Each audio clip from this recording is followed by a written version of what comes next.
Assalamu alaikum wa rahmatullahi ta'ala wa barakatuhu. Al'umma 'yan uwa 'yan Nijar barkanmu da warhaka da fatan mu na cikin ƙoshin lafiya. Muna yi muku fatan alkhairi a duka inda kuke a faɗin duniya. Kamar yadda shugaban ƙasa Burkina Faso Kaftin Ibrahim Traore ya yi magana ga ƙasashen Confederation kin IS cewa shugabanni da suka haɗu suka ƙaddamar da ƙungiya tun tana IS kinta har aka zo aka maida ta Confederation IS. Shugaban ƙasar Burkina Faso mutum ne wanda in ya gayi magana to magana ce wadda tana da asali, kuma magana an san da suwa ake, kuma magana an san daga hannun waɗannan maganganu suke hutawa. Domin waɗannan ƙasashe na Confederation kin IS suna cikin wata ƙungiya da ake kira CEDEAO. Tun bayan canza gwamnatoci a waɗannan ƙasashe suka sauya alƙibla, suka sauya hanyoyi waɗannan ƙasashe suke ganin cewa waɗannan hanyoyi su ne hanyoyi tsayayyu, kuma idan aka bi su aka kai magaci to babu shakka kowace ƙasa za ta tsira da mutuncin kanta, kuma za ta tsira da arzikin da ke gare ta. Domin waɗannan ƙasashe ne masu arziki, Allah ne ya riga ya ba su shi waɗannan ƙasashe. Amma sabida manufar shugabannin ƙasashen nan da kuma inda suke so su kai waɗannan ƙasashe, sai ya kasance suna takon saƙa ne da ƙasashen yamma, wanda waɗannan ƙasashen na yamma su ne ƙasashen da suka kitsa suka kuma shirya yadda waɗannan ƙasashe guda uku abba za su iya yin wani abu ba wanda zai kawo musu ci gaba, don kar su gani wasu su yi sha'awar bin turba irin ta waɗannan ƙasashe guda uku. Shi yasa waɗannan ƙasashen yamma 'yan mulkin mallaka suke yin abin duk da suka ga ya kamata su yi. Musamman ma waɗannan ƙasashe sun hita ne daga ƙarƙashin mulkin mallaka na ƙasar Faransa. Dama shugaban ƙasar Faransa ya faɗi cewa waɗannan ƙasashe uku idan har suka hita suka kama cin gashin kansu, to sun tabbatar da cewa ƙasarsu Faransa ba su da wani abu, duk wani mutunci da girma da ake gani a kansu ɓangaren arziki to babu shakka zai yi ƙasa. Kuma 'yan manuniya ta nuna wannan hali, babu shakka ƙasar Faransa ta tsunduma a ciki. Domin duk irin abubuwan da ƙasar Faransa ake tunani tana da shi, to duniya ta gani ƙarara cewa da waɗannan ƙasashe uku ne ta fi dogara, ta kuma bi rayuwarta a kan waɗannan shugabanni. Shi yasa suke bin kowace hanya su ga cewa sun kauda guda daga cikin waɗannan shugabanni na Confederation kin IS. Wannan ƙalubale ne ga mutanen Confederation kin IS, ƙalubale ne ga shugabannin da ke jagoranta waɗannan ƙasashe, duba da su sun fi mu sanin abin da ake ciki. Wani bayanin sai in sun hito sun yi ne ga 'yan ƙasa, sannan za a san abin da ake ciki. Amma mun san da cewa ƙasashen yamma suna kitsawa, suna shiryawa, suna yin duk kutun gwilar da suke yi don su ga cewa waɗannan ƙasashe na Confederation kin IS sun watse. Wannan suna ci gaba da yi har iya sai inda ƙarhinsu ya ƙare. tahiya ce mai tsawon nisa, kuma tahiya ce wadda ba za a iya sanin ƙarshenta ba, domin tafiya ta ƙasa ba ta da ƙarshe. Kenan al'ummar ƙasashen Confederation kin IAS muna kira gare su, musamman na ƙasanmu ta Nijar, wanda suka hito babu dare babu rana suka tabbatar da goyon bayansu ga Majalisar Ceton Ƙasa ta CNSP, wanda suka yarda da amannar cewa Majalisar Ceton Ƙasa ta CNSP ta fara ɗauko mutuncin Nijar, ta fara ɗauko darajar Nijar, ta fara hiddo tsarin da ƙasar Nijar za ta dogara da shi, tsarin da ƙasar Nijar za ta mutunta kanta, tsari na tabbatar da cewa Nijar ta zama ƙasa cikakkiyar ƙasa mai incin gashin kanta. Ya ku 'yan uwa 'yan Nijar, wannan bagwarmaya da kuke gani da shugabanninmu suka ɗauko bagwarmaya ce mai nisa, bagwarmaya ce wadda ba yanzu ne za ta ƙarewa ba. Ku sani cewa ko da kuwa a ce Majalisar Ceton Ƙasa ta CNSP ta gama nata mulki, to kusan cewa duk wanda zai zo bisa mulki akan wannan tahiyyar ne zai ɗorawa. Ƙalubale ne gare mu na ganin cewa sai mun tabbatar da 'yancin ƙasanmu.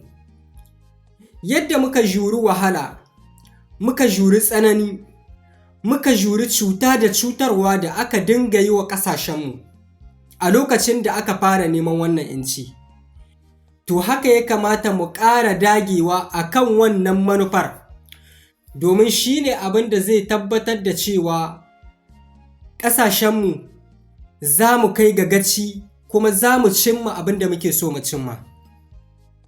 Ya ku 'yan uwa 'yan Nijar, mu ƙara gane cewa ƙasanmu ta Nijar tana ɗaya daga cikin ƙasashen da ana ƙoƙarin a ga cewa an kawo mata cikas a cikin tafiyarta ta neman 'yanci.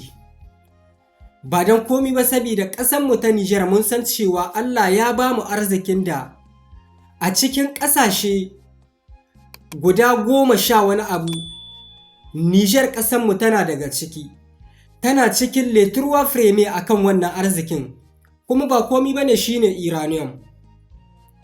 Waɗannan ƙasashe ba kowace ƙasa ba ce ba a duniya Allah ya ba wannan arziki. Ƙasanmu ta Nijar tana ɗaya daga cikin ƙasashen da Allah Ubangiji Maɗaukakin Sarki ya hore mata arzikin sharbon, gawayi na ƙarƙashin ƙasa. Ƙasanmu ta Nijar tana ɗaya daga cikin ƙasashe waɗanda Allah Ubangiji Maɗaukakin Sarki ya hore musu arziki wanda ake nema a duniya. Ƙasanmu ta Nijar tana da kusan guda 7 zuwa 8 cikin 11 da ake nema. Nijar duka tana da waɗannan. A shekau turawan 'yan mulkin mallaka ba su ƙaunar su ga ƙasar Nijar ta kama hanya, ta kama turba ta ganin cewa ta tsira da arzikinta. Ba za su so ba, kuma ta kowace hanya suna yin iya abin da suke yi. Ya ku 'yan uwa 'yan Nijar, ka yi tunanin cewa bagwarmayar da aka ɗauko a kan neman 'yanci fa za ta ƙare nan da wani lokaci. Bagwarmaya ce mai nisa. Don haka jajircewar talakawa, jajircewar 'yan ƙasa, da kowane ɗan ƙasa ya ba da gudunmuwar shi ya tabbatar da cewa ƙasar shi ta fiye mishi dukkan wani abu da za a ɗauka a bashi. Walau daudar duniya, arzikin da za ka mutu ka bari, ka bar ƙasarka da iyalanka cikin mutunci da girmamawa, ya fi a baka arzikin da za ka mutuwa ka bar shi a wulaƙance. Don haka wannan tahiya ta shugabanninmu muna mai ƙara ba su goyon baya, kuma muna kira ga 'yan ƙasa da su ƙara zage damtse, domin turawa 'yan mulkin mallaka ba za su iya barin wannan tahiya ta kai ga matakin abin da ake so ta kai ba. Domin turawa 'yan mulkin mallaka suna baƙin ciki, suna kuma hassadar ganin cewa waɗannan ƙasashe guda uku su kai ga gacin abin da suke so su kai, saboda idan har suka kai babu shakka ƙasashen da za su biyo su baya suna da yawa. Kenan su kau ba su da wani abin da suka dogara da shi sai arzikin waɗannan ƙasashe na Afirka. Ya kamata a ce kowane ɗan Afirka ya gane ƙasashenmu na Afirka su ne abin takawa na ƙasashen Turai, ƙasashen yamma, domin da arzikinsu suke wadaƙa, da arzikinsu suke gina ƙasashensu, da arzikin waɗannan ƙasashe suke gina al'ummarsu. Su kuma suna ƙoƙari ta kowace hanya su ga cewa ba mu mori ƙasashenmu ba, ba mu mori arzikinmu ba. Wannan abin da shi suke ado, da shi suke taƙama. Don haka tunda Allah ya ba mu shugabannin da za su yi mu tsaye akan wannan, to me zai hana mu yi tsaye mu ba su gudunmuwa ta kowane ɓangare ta abin da suke nema su kai. Ashe kau shugabanninmu suna neman jajircewa mu ne, suna neman haɗin kanmu da ba su goyon baya 100%, da nuna musu a koda wani lokaci muna tare da su tsaye-tsayin daka akan ganin cewa ƙasashenmu suna nan tsaye. Shi yasa muke kira gare ku 'yan Nijar da ku ƙara sanin cewa wannan tahiya har yanzu ana yi mu bita da ƙulli, ana yi mu kutun gwila ta ganin cewa mun durƙushe, ta ganin cewa Nijar ba ta samu tsira ba daga ciki. Sabida mun san cewa tun zawar majalisar ceton ƙasa ta CNSP muna da ƙasashe abokan gaba, muna da ƙasashe maƙwabtanmu waɗanda 'yan amshin waɗannan ƙasashe na yamma ne, waɗanda a koda wani lokaci a gurinsu, a tafiyarsu ba za su taɓa sauya alƙibla ba, a ganin cewa ƙasashenmu sun nemi 'yancin kansu, su ba za su taɓa sauya alƙibla ba, domin ƙasashe ne waɗanda suna kusa da mu, amma manufarsu a kanmu ba ta alheri ba ce, ta ganin cewa mun durƙushe ce, ta ganin cewa ba mu kai ga abin da muke so mu kai ba, domin su samu su yi mu dariya. Ashe za mu bar wata ƙofa ko kuma wani abu kaɗan da magautanmu za su ga durƙushewanmu su samu abin dariya, su samu abin faɗi. Ya kamata a ce mu ƙara jajircewa, mu nuna musu cewa sai dai su yi kunya, sai dai su durƙushe, amma ba dai mu ba da muke tsayin daka a kan ƙasanmu.